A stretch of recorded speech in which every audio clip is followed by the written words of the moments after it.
시청자 여러분 안녕하십니까? 헬로티비 뉴스입니다.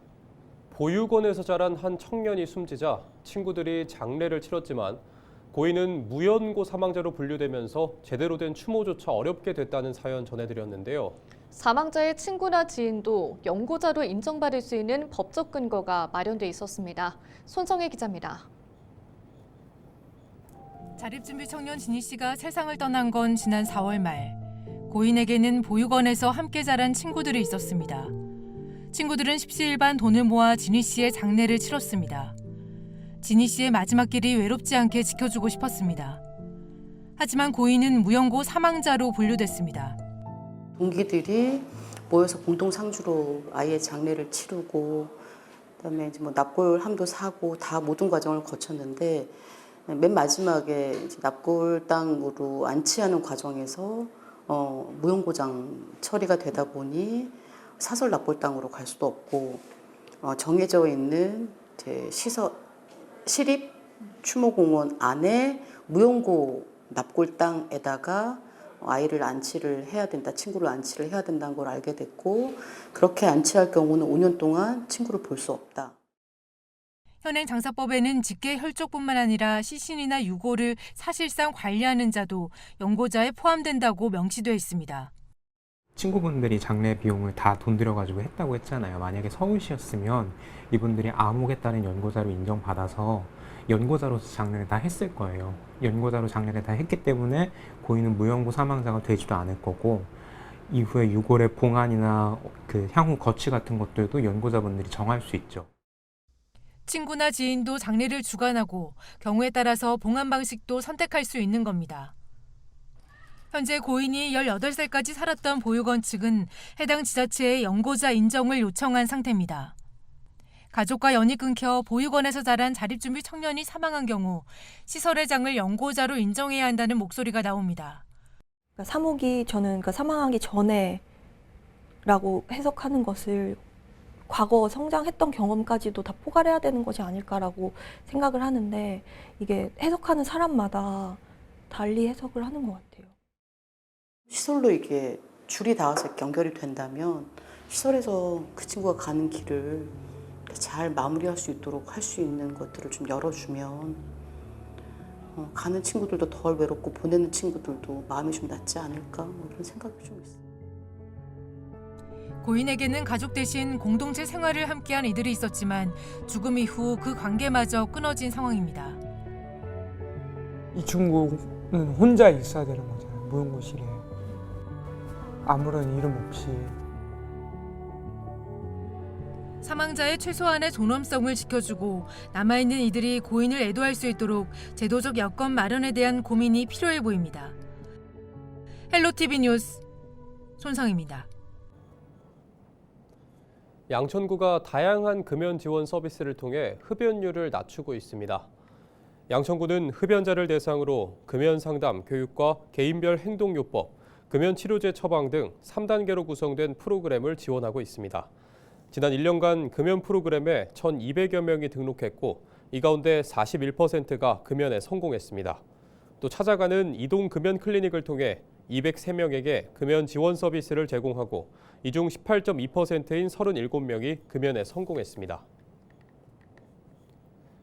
양천구가 청년들의 진로 탐색을 돕기 위해 행정인턴 50명을 모집합니다.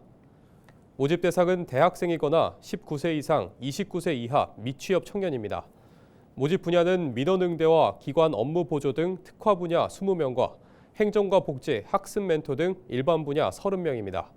선발된 행정인턴은 7월 21일부터 8월 15일까지 주 5일 오전 9시부터 오후 3시까지 근무하게 됩니다.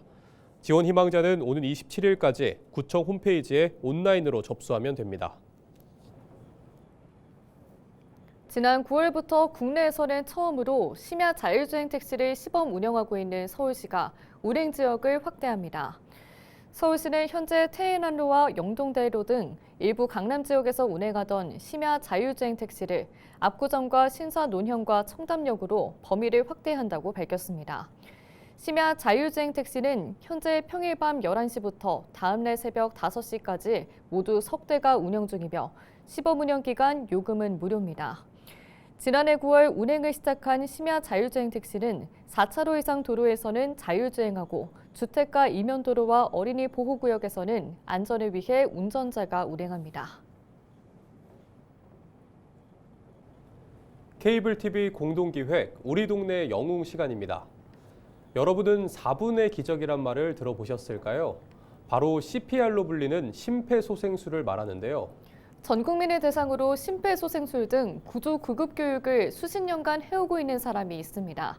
대한손상예방협회 배석주 사무총장을 SK 브로드밴드 김석진 기자가 만나고 왔습니다. 부산 남구 문현동의 한 3층 건물. 이곳은 4분의 기적을 만드는 사람들을 배출하는 곳입니다. 부산을 국제안전도시로 만들기 위해 뜻을 모은 사람들이 만든 대한손상예방협회입니다. 15년째 협회를 이끌고 있는 배석주 사무총장은 전 1339 부산 응급의료정보센터를 운영한 30여 년 경력의 응급처치교육 전문가입니다. 응급처치를 알고 있으면 누군가가 갑자기 사고나 응급치료로 쓰러졌다. 이때도 당황하지 않고 침착할 수가 있다 그런 거죠. 그런데 모르면 우왕좌왕 막 119 불러라 당황하고 이 해야 될 일을 하지 않고 하지 말아야 될 일을 해서 오히려 상태를 악화시키는 경우가 많죠. 그것 때문에 첫 번째가 국민들 교육이다. 1339에서 20여 년간 받은 응급전화만 34만여 건.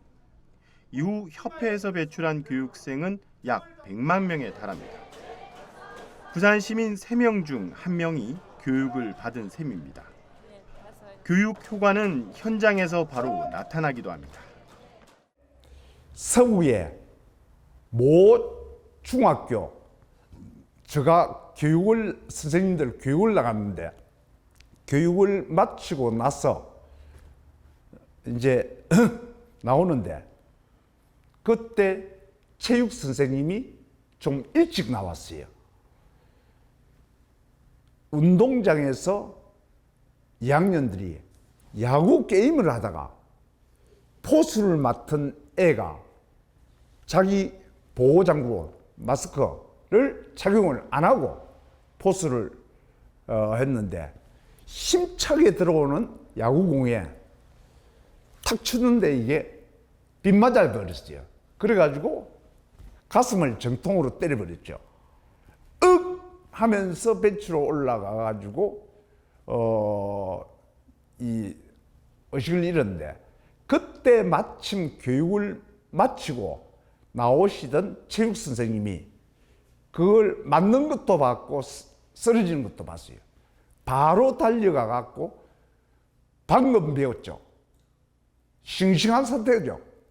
바로 가 갖고 의식호흡 없으니까 119 불러라 해놓고 가슴 눌리다가 심폐소생술을 하다가 제가 학교 건물 뒤편에 주차장이 있었는데 저한테 연락을 하라고 해가지고 그래갖고 달려가 보니까 호흡이 돌아와 있습니다. 협회 강사는 10여 명. 이들은 상설 무료 교육은 물론 학교나 직장 등 찾아가는 교육을 하고 있습니다. 또 마라톤 대회 등 각종 행사에도 응급의료 서비스 지원에 나서고 있습니다. 지자체에서 연간 지원되는 교육 예산은 9천여만 원. 나머지 운영비는 강사들이 받은 교육 수당 일부와 기부나 후원금에 의존할 만큼 힘든 형편이지만 보람은 큽니다. 지금 법제화가 되어 있는데 선생님들이나 학생들 교육은 법제화가 되어 있는데 선생님들 교육은 매년 한 번씩 교육이 되거든요. 그런데 학생들 교육은 하는 학교가 있고 하지 않는 학교가 있거든요. 반드시 학생들 교육이 의무적으로 되어서 점진적으로는 전 국민들이 이 교육을 받고 심장마비 환자 소생률을 높이고 그 다음에 2차 손상을 예방하는 거, 그걸 제가 바라고 있습니다. 30여 년간 오직 항기를 걸어온 배석주 사무총장.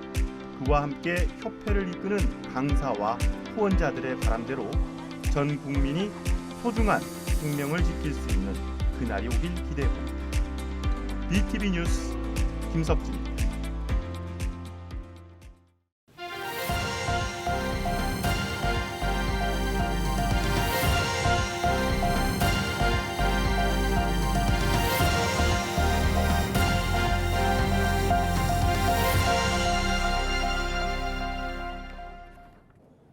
경기도의회 김진경 의장이 대한교육기관 급식비 지원 예산 분담을 두고 이견을 빚고 있는 경기도와 경기도교육청 간 갈등 중재에 나섰습니다.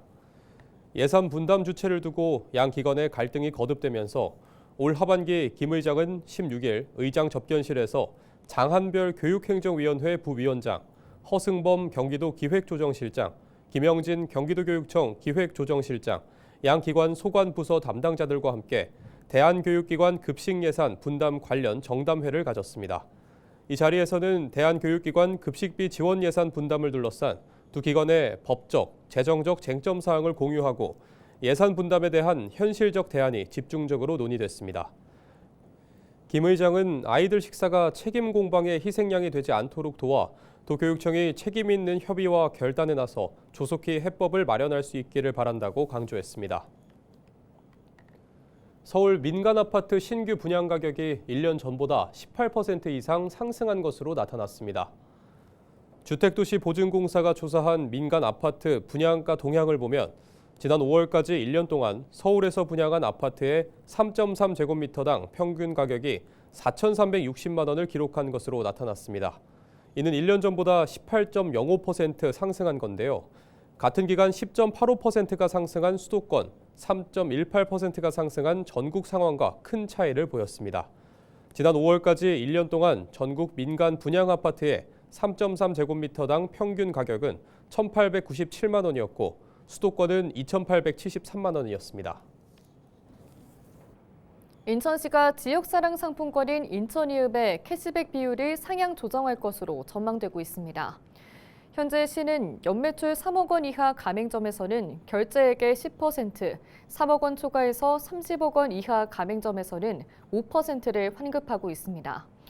이 중 시는 연매출 3억 원 초과해서 30억 원 이하 가맹점에서 소비한 이용자에게 적용되는 비율을 상향하는 방안을 검토하고 있습니다. 행정안전부 지침에는 캐시백 비율이 5% 이하일 경우 전액 시비로 지급해야 하지만 7% 이상일 경우 국비 2%를 투입할 수 있습니다. 현재 10% 구간은 이미 국비 2%가 지원되고 있어 대상에서 제외했습니다. 시는 지난달 국회에서 통과된 1차 추경 예산을 통해 지역화폐 발행 지원 예산 4천억 원 중 296억 원을 최근 배정받았습니다. 여기에 올해 인천이읍 캐시백 관련 시예산 1,054억 원을 집행할 계획인 만큼 종합적으로 검토해 구체적인 조정안을 마련할 방침입니다. 경기도교육청이 과학중점학교 14곳을 신규 지정합니다. 경기도형 과학중점학교는 과학과 수학에 관심을 가진 학생을 대상으로 맞춤형 과학중점 과정을 제공하는 학교로 도내 일반고 50곳에서 운영하고 있습니다. 도교육청은 학교 공모 신청을 받아 다음 달 14곳을 선정할 계획입니다.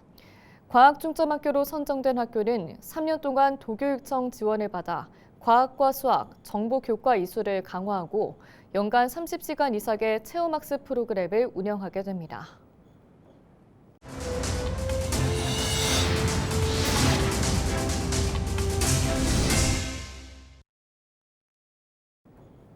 이상으로 뉴스를 마칩니다. 시청해주신 여러분 고맙습니다.